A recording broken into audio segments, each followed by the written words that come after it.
नमस्कार साथियों, आप सभी का स्वागत है आपके अपने YouTube चैनल टीचर्स हेल्पलाइन में। और आज हम बात करेंगे कि हमें विद्यालय खुलते ही किस प्रकार कार्य करना है और विद्यालय खुलने के पहले सप्ताह में हमको क्या क्या कार्य करना है, उन सभी बिंदुओं पर हम बात करेंगे। और जिस प्रकार विभाग की ओर से रोज़ नए आदेश आ रहे हैं, अध्यापक भी कंफ्यूज हो चुके हैं कि हमें करना क्या है। किसी की समझ में नहीं आ रहा कि हमें क्या कार्य करना है, किस प्रकार कार्य करना है, क्योंकि आदेशों की बाढ़ सी आ गई है विभाग की ओर से। तो समझ में ही नहीं आ रहा कि हमारा कार्य क्या है, किस प्रकार कार्य करना है। और बहुत सारे बिंदु हैं, उन सारी शंकाओं का समाधान मैं इस वीडियो में लेकर आया हूँ। और हमें क्या क्या करना है, क्या नहीं करना, यह सब इस वीडियो में बताया गया है। तो पूरा वीडियो ध्यान से देखिए, आपको अब बहुत अच्छे से समझ में आ जाएगा कि आपको किस प्रकार स्कूल खुलते ही कार्य करना है, किस प्रकार बच्चों का आकलन करना है, किन बच्चों का आकलन करना है, किन का नहीं करना। और इस पूरे सप्ताह की कार्य योजना इस वीडियो में बताई गई है। और जैसा कि बताया गया है कि बच्चों का बेसलाइन आकलन होना है, कक्षा 1 के बच्चों का नहीं होना, उसके अलावा अन्य कक्षाओं में बेसलाइन आकलन होना है। उन सभी बिंदुओं पर हम बात करेंगे। आगे इस वीडियो में बहुत कुछ बताया जाएगा, इसलिए वीडियो को ध्यान से देखें। तो चलिए, सप्ताह की योजना शुरू करने से पहले शून्य सप्ताह की योजना प्रारंभ करेंगे। यानी हमको सबसे पहले एक मुख्य शिक्षण को हमें इस प्रारंभ करने से पहले हमें शून्य सप्ताह प्रारंभ करना है। सप्ताह की योजना शून्य सप्ताह से शुरू करने के लिए हमें किन किन बिंदुओं का ध्यान देना है, वह सब बिंदु नीचे दिए गए हैं। इसमें सबसे पहले समृद्ध कार्यक्रम में शून्य सप्ताह की बड़ी महत्वपूर्ण भूमिका है। यह एक शुरुआती सप्ताह है, तो इसमें बच्चों को सहज करना जरूरी है ताकि वे आगे पूरी प्रक्रिया में बेहतर तरीके से सहभागिता कर सकें। शून्य सप्ताह में मुख्य रूप से बच्चों को सहज करने की गतिविधि कराई जाएगी। बच्चों के परिचय, अनुभव सुनना, खेल कराना, कविता पढ़ना, कहानी सुनाना आदि इस हफ्ते के मुख्य कार्य होंगे। ध्वनि चेतना, पिंड चेतना, मोटर स्किल लेवलिंग आदि पर भी इसी हफ्ते काम किया जाएगा। और जितने भी यह बिंदु हैं, इन पर हम विस्तार से आगे चर्चा करेंगे, इसलिए वीडियो ध्यान से देखते रहें। तो आगे दिया है शून्य सप्ताह की संकल्पना एवं दैनिक कार्य योजना। यहाँ पर हम शून्य सप्ताह की संकल्पना और दैनिक कार्य योजना के ऊपर बात करेंगे। इसमें लिखा गया है कि 8 सप्ताह के इस भाषा शिक्षण योजना की शुरुआत के पहले स्कूल खुलते ही विद्यार्थियों के साथ 1 सप्ताह तक परिचय एवं वार्म अप गतिविधियों का कार्य किया जाएगा। और जो परिचय और वार्म अप गतिविधियों का कार्य किया जाएगा, उसी को शून्य सप्ताह कहा गया है। इस संदर्शिका के पाठ 2 में हमने इस पर बातचीत की है।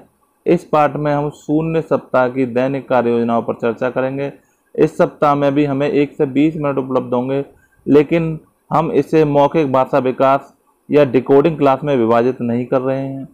इस सप्ताह में गतिविधियों को सीखने सिखाने के दृष्टिकोण से नहीं, बल्कि बच्चों को स्कूल से जोड़ने के उद्देश्य से करवाया जाएगा। यह गतिविधियों के स्वरूप एवं कठिनाई के स्तर में देखा जा सकता है। यानी हमें कक्षाएं शुरू करते ही केवल पढ़ाई पर जोर नहीं देना, बच्चों को कहानी, कविताओं से विद्यालय के साथ सहज बनाने की कोशिश करना है। बच्चे विद्यालय से जुड़ जाएं, बच्चों को विद्यालय आने में बहुत ज़्यादा आनंद महसूस हो, विद्यालय आने में बच्चे खुशी खुशी विद्यालय, रुचि पैदा हो विद्यालय आने की। यह हमारा शून्य सप्ताह का कार्य है। और शून्य सप्ताह में क्या क्या कार्य योजनाएं हैं, पूरी कार्य योजना पर हम विस्तार में बात कर रहे हैं। और आपको हर तरह का, आपको कोई भी अपनी तरफ से कुछ भी प्रयास करने की ज़रूरत नहीं। पूरा इस वीडियो में प्रत्येक बात साफ साफ बता दी गई है, आपको इसी प्रकार कार्य करना है। तो हमको पहले दिन यानी शून्य सप्ताह के पहले दिन हमें परिचय सत्र चलाना है। परिचय सत्र में सबसे पहले बच्चों का नाम, अपना नाम, उनके परिवार में कौन कौन है और उन्हें खाने में क्या पसंद है, इन सब बातों पर हम बात करेंगे। और इससे पहले बच्चों का परिचय भी हो, उससे पहले अपना परिचय भी बच्चों को दें। उसके बाद कहानी पर हम बात करेंगे। सभी बच्चों को एक गोलाकार आकार में बैठा के उनको स्थानीय भाषा में पूरे हाव भाव के साथ कहानी सुनाएं। और आप इसमें आदर्श क्रियान्वयन संदर्शिका पृष्ठ संख्या 68 से दर्जी हाथी भी कहानी सुना सकते हैं, या कोई भी अन्य कहानी आप सुना सकते हैं। कहानी सुनाने के बाद बच्चों से आप थोड़ी सी बातचीत करिए, कुछ उनके अनुभव पूछिए, और या बच्चों से उनके मन का कोई चित्र बनाने को कह सकते हैं। चित्र बनाने के बाद इन बच्चों से अवश्य बात करनी है हमें, और जानने का प्रयास करना है कि उन्होंने क्या बनाया है और क्यों बनाया है। इसके अलावा मौखिक खेल गतिविधि करा सकते हैं। आधारशिला क्रियान्वयन संदर्शिका कक्षा 1 पृष्ठ संख्या 69 से क्या क्या होता है गतिविधि कराएं। क्या क्या होता है गतिविधि में आपको विस्तार से बताई गई होगी ट्रेनिंग्स में, और क्या क्या होता है गतिविधि में बच्चों से हम एक गोले में घुमा घुमा के पूछ सकते हैं कि क्या क्या होता है लाल लाल, क्या क्या होता है लाल लाल, यह बच्चों से हम पूछ सकते हैं। तो बच्चों से पूछा क्या क्या होता है लाल लाल, या क्या क्या होता है हरा हरा, बहुत सारे बच्चे जवाब देंगे। इस प्रकार इस गतिविधि में बच्चों से बहुत कुछ सीखने को मिलेगा। अगला टॉपिक है कविता। बच्चों को स्थानीय भाषा में पूरे हाव भाव के साथ कविताएं सुनाएं। फिर सभी बच्चों को आपके साथ साथ कविता गाने के लिए प्रोत्साहित करें। इसे कम से कम 2-3 बार करें। बच्चों को भी हाव भाव के साथ कविता गाने को कहें। इसके बाद चित्र चार्ट पर बातचीत। पहले दिन का अंतिम टॉपिक है चित्र चार्ट पर बातचीत। एक चित्र चार्ट है परिवार के चित्र चार्ट पर आप बच्चों के साथ बात कर सकते हैं। बच्चों को एक गोले में बैठाएं ताकि सभी बच्चे चार्ट को देख सकें। चित्र चार्ट पर बच्चों के साथ बातचीत करें। उनसे पूछा कि आपको चित्र में क्या क्या दिख रहा है, उनसे नाम बताने को कहें। बच्चों से किसी भाषा में इन चीज़ों का नाम बता सकते हैं। फिर आप बच्चों से पूछ सकते हैं चित्र में क्या हो रहा है, और भी बहुत सारे प्रश्न आप बच्चों से चित्र पर आधारित पूछ सकते हैं। इसके बाद दूसरे दिन की जो कार्य योजना है, दूसरे दिन में हमें क्या करना है, चित्र चार्ट पर बातचीत। दूसरे दिन जो अन्य चार्ट होगा आपके पास, वह सड़क का चार्ट होगा। उस सड़क चार्ट पर हमको कार्य करना है, उस पर बातचीत करनी है, और उस पर पिछले दिन की तरह ही बातचीत करनी है। जो सबसे पहले चार्ट दिखाया था पहले दिन, उसी के अनुसार जैसे हमने परिवार का चार्ट दिखाकर बच्चों से प्रश्न किए थे, इसी प्रकार सड़क का चित्र दिखाकर भी बच्चों से बातचीत कर सकते हैं। इसके बाद कहानी। सभी बच्चों को एक गोलाकार आकार में बैठाकर उन्हें सहज 1 पाठ 8 में शेरू कहानी को पढ़कर सुनाएं। इससे पहले बच्चों को अपनी अपनी सहज प्रतियों को निकालने को कहें तथा पाठ 8 में देखने का निर्देश दें। आप उन्हें सहज 1 से पाठ 8 में दिए गए चित्रों को दिखाएं तथा उन्हें अपनी पुस्तक के पन्नों को पलटते हुए पाठ 8 के चित्र पर लाने को कहें। चित्रों के आधार पर कहानी में क्या हो रहा है, इसका अनुमान आप बच्चों को लगाने दें। बच्चों की प्रतिक्रियाओं को सही या गलत में न बांटें। उनके हर जवाब को कक्षा में स्थान दें और प्रोत्साहन दें, और बच्चों की सभी प्रतिक्रियाओं का सम्मान करें। अब उन्हें किताब में से कहानी सुनाएं। पाठक के शीर्षक पर उनका ध्यान दिलाएं। कहानी सुनाने के बाद आप इस कहानी में थोड़ी सी बातचीत करें। उन्हें यह भी पूछ सकते हैं कि इस कहानी का कोई अन्य शीर्षक या नाम हो सकता है। आखिर में उन्हें आप अपने मन से कोई भी चित्र बनाने को कह सकते हैं। आगे चलते हैं। दूसरे दिन की गतिविधि में मौखिक खेल गतिविधि भी है, जिसमें आधारशिला क्रियान्वयन संदर्शिका कक्षा 1 पृष्ठ संख्या 69 से ओला ओला बम का गोला गतिविधि करवाएं। इसके अलावा कविता। पहले दिन की तरह इस दिन भी कविता पर कार्य किया जाएगा। आप अपने मन से कोई भी स्थानीय कविता ले सकते हैं। पिछले दिन की तरह बच्चों को सम्मिलित करने के पहले आप कविता पढ़ें, फिर बच्चों के साथ बच्चे दोहराएं उसे, और एक खुशहाल माहौल बनाने का क्लास में कोशिश करें। उसके बाद मोटर स्किल्स। बच्चों को 5-6 छोटे समूह में बांटें और उन्हें कागज़ या पेपर या प्लेट में बच्चों को अलग अलग अनाज दें, जैसे चावल, गेहूँ, दाल, मटर, राजमा आदि। अब हर समूह को इनको अलग अलग छांटने को कहें। इससे बच्चे को एक दूसरे से बात करने का मौका मिलेगा तथा एक दूसरे के साथ कार्य का अनुभव भी होगा। अब तीसरे दिन के कार्य पर आते हैं। तीसरे दिन हमें सबसे पहले लेबलिंग का कार्य करना है। इसके लिए बच्चों को अपनी कक्षा का अवलोकन करने को कहें तथा कक्षा में दिख रही चीज़ों के नाम बोलने को कहें। आप शुरुआत में बच्चों को 1-2 उदाहरण दें। बच्चों द्वारा बोले जाने वाली चीज़ों को बोर्ड पर लिखें, फिर बच्चों को बोर्ड पर क्या लिखा है इसकी पहचान कराने को कहें। इस सूची से कुछ चीज़ों के नाम को आप चार्ट पेपर पर बड़े बड़े अक्षरों में लिखें तथा उस चीज़ के ऊपर चिपका दें, जैसे दीवार, बोर्ड, कुर्सी, घड़ी, दरवाज़ा, खिड़की, टेबल आदि सभी वस्तुओं की लेबल कर दें। अगले 2-3 सप्ताह में बच्चों को चार्ट पेपर पर लिखे नामों को देखकर पढ़ने के मौके दें एवं अभ्यास कराएं, जिससे बच्चों को वो शब्द रटेंगे और बच्चा देखते ही उस शब्द को पढ़कर पहचान लेगा कि यह उस चीज़ का नाम लिखा है जिस पर लेबल लगाया था हमने। यानी लेबलिंग का अर्थ किसी भी वस्तु के ऊपर उस वस्तु का नाम लिख दिया तो वह उसका लेबल बन गया। उसके बाद कविता, बच्चों को सहज 1 से पाठ 1 की कविता रेलगाड़ी को पूरे हाव भाव के साथ सुनाएं। फिर सभी बच्चों को आपके साथ साथ कविता गाने के लिए प्रोत्साहित करें। ऐसे कम से कम 2-3 बार करें।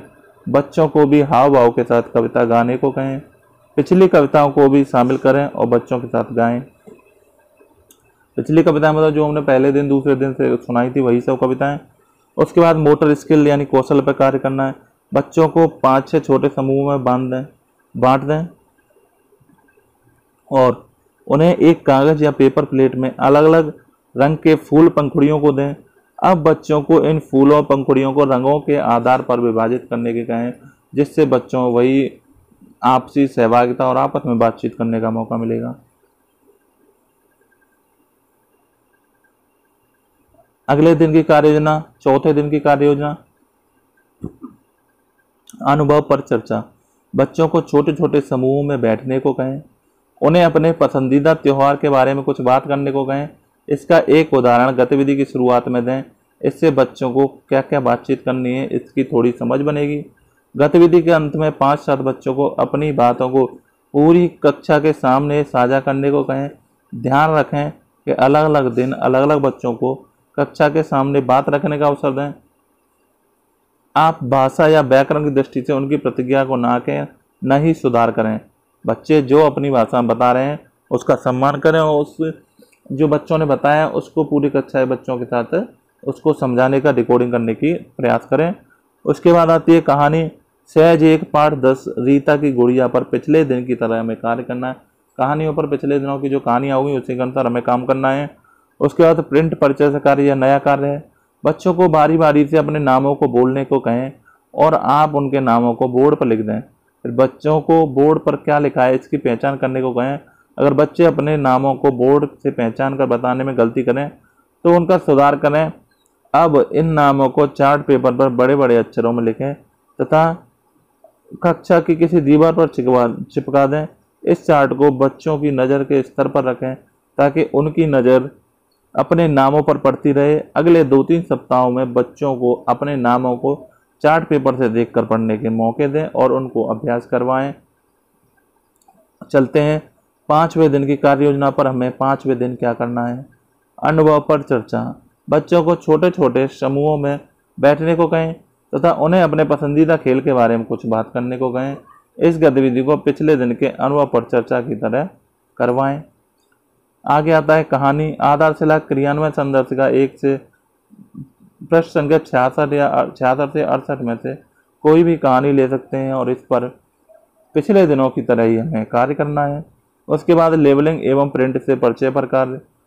कक्षा में अभी तक कराए गए लेबलिंग एवं प्रिंट से परिचय कार्य का अभ्यास करवाएं। कविता। आधारशिला क्रियान्वयन संदर्शिका कक्षा 1 प्रश्न संख्या 62 से 65 में से कोई भी कविता हम ले सकते हैं और बच्चों को पूरे हाव भाव के साथ सुनाएंगे। बच्चों से भी बुलवाएंगे, बच्चों को दोहराएंगे और पुरानी कविताओं को भी एक बार फिर से हम दोहरवा सकते हैं बच्चों से। आगे मोटर स्किल बोर्ड पर कुछ नए चित्र सामान्य बनाए, जैसे आम, इमली, सेब, बल्ला, गेंद, फूल, चूहा आदि। इन चित्रों के नीचे इनका नाम लिखें। इन चित्रों की बनावट को सरल रखें ताकि बच्चों के लिए आसानी हो। बच्चों को इन्हें देखकर एक पेपर में बनाने को कहें, इनके नाम लिखने को कहें, रंग भरने को कहें। पेपर के ऊपर वाले हिस्से में बच्चों को अपने नाम लिखने को कहें। अब बच्चों के इस कार्य को कक्षा के किसी दीवार पर चिपका दें। इससे प्रिंटेड सामग्री भी बनेगी और बच्चों की कला, बच्चों को जो अपनी प्रतिभा है वह भी बच्चों की बाहर आएगी। आगे चलते हैं लास्ट यानी 6वें दिन को। 6वें दिन का जो कार्य है उसमें सबसे पहले अनुभव पर चर्चा करेंगे। बच्चों को छोटे छोटे समूहों में बैठने को कहें और उन्हें घर से स्कूल की तरफ आते समय क्या क्या देखा, क्या क्या देखते हैं, इस सब पर बात करने को कहें। इस गतिविधि को पिछले दिन के अनुभव पर चर्चा की तरह कराएं और बच्चों को, जो बच्चे अपना अनुभव साझा कर रहे हैं उस अनुभव के ऊपर बच्चों को कुछ उनकी जानकारी में सुधार करवाएं और उनके लिए उपयोगी जो भी टॉपिक है उसको उनको बताएं, बच्चों को समझाएं। उसके बाद कहानी पर आते हैं। कहानी आधारशिला क्रियान्वयन संदर्शिका कक्षा 1 पृष्ठ संख्या 66 से 68 में से कोई भी कहानी ले सकते हैं। इस पर पिछले दिनों की तरह ही हमें कार्य करना है। उसके बाद लेवलिंग पर कार्य, कक्षा में अभी तक कराए गए लेवलिंग के कार्य का अभ्यास करवाना है। कविता, आधारशिला क्रियान्वयन संदर्शिका के पृष्ठ संख्या 62 से 65 के बीच कोई भी कविता को पूरे हाव भाव के साथ सुनाएं। इस पर वैसे ही कार्य करें जैसे पिछले दिनों में कार्य किया है। और साथ साथ यह भी ध्यान रखें कि हमें बेसलाइन आकलन भी करना है। हमें 6वें दिन बेसलाइन आकलन भी करना है, तो उस समय को भी मैनेज करें। उस दिन हमको सप्ताह के पहले दिन बेसलाइन आकलन नहीं करना है, सप्ताह के 6वें दिन बेसलाइन आकलन करना है। यह सबसे महत्वपूर्ण बात है। यानी हमें सप्ताह के बच्चों के आते ही उनका बेसलाइन आकलन नहीं करना है, सप्ताह के 6वें दिन बच्चों का आकलन करना है और पहली कक्षा के बच्चों का आकलन नहीं करना है। उसके बाद मोटर स्किल, बोर्ड पर कुछ नए चित्र सामान जैसे किताब, पेन, टेबल, तारा, पहाड़ आदि इन सब चित्रों को बनाएं। इनके नीचे नाम लिखें। इन चित्रों की बनावट सरल रखें ताकि बच्चे खुद बना सकें आसानी से। बच्चों को देखकर बनाने पर नाम लिखने और रंग भरने को कहें। पेपर के ऊपर वाले हिस्से पर बच्चे अपना नाम लिखेंगे। यही प्रक्रिया थी। शुरुआत में बच्चों के आते ही 1 हफ्ते तक हमको यही कार्य करना है। वीडियो अच्छा लगा हो तो मेरे वीडियो को लाइक कर देना, मेरे चैनल को सब्सक्राइब कर लें और दोस्तों के साथ ज़्यादा से ज़्यादा वीडियो को शेयर करें ताकि सभी शिक्षक मेरी महत्वपूर्ण और उपयोगी वीडियो का उपयोग कर सकें और उनको अध्ययन कार्य करने में थोड़ी आसानी हो। वैसे ही आदेशों से सभी परेशान हैं और आदेशों से कुछ न कुछ राहत मिलेगी इस वीडियो से। चैनल को सब्सक्राइब कर लें। Thank you so much.